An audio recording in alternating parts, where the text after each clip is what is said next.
Riding powder is one of the main reasons why so many of us love so much skiing and snowboarding. And once you get a taste of that feeling of flying above the snow, it quickly becomes an addiction.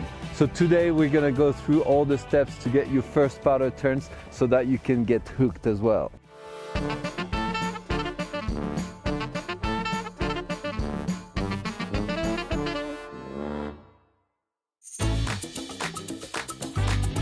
Choosing your terrain is really super important.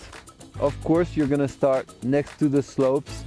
You're gonna find a run that's not too flat, not too steep, that has some powder, that doesn't have any flat section where you can get trapped, and you're gonna just take it from there.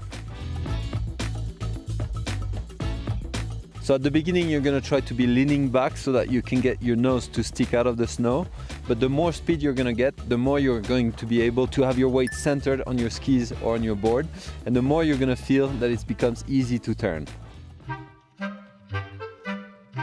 Speed is your friend, and speed is super important so that you're gonna be able to float and your board or skis are gonna get above the snow, and turning is gonna become easier, and so that you're not gonna get stuck. Getting stuck in deep snow is really demanding and takes all your energy, and if you don't do the right move to get up and to start again, you're quickly gonna have the feeling to be paddling into a big rice pudding. And so therefore we're gonna see how to get up and how to start again. First thing is trying to put your board below your body in the fall line. Making a bit of space from your board can be really useful because it's really heavy to carry it all with your board. So once you have your board in the fall line, it's important to try to bring it as close to your body as possible, so it's going to be close to your center of gravity.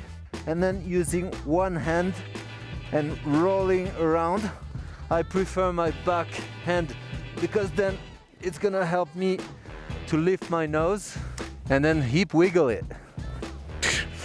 And off I go. See you later.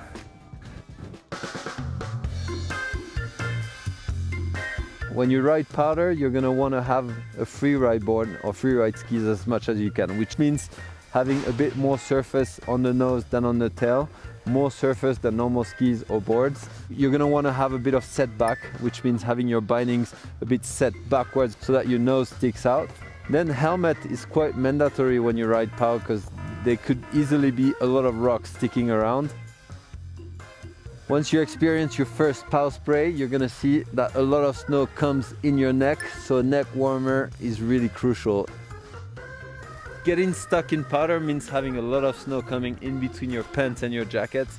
So I like to wear bib pants which protect me from that, so I can just brush off and avoid having any snow coming in my lower layers. Once you discover the pleasures of riding powder, you're quickly gonna wanna explore and go a bit away from the sides of the slopes.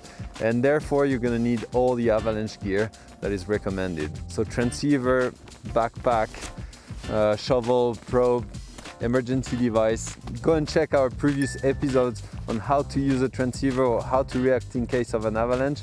And just keep on learning, go step by step, and you're gonna become a free rider.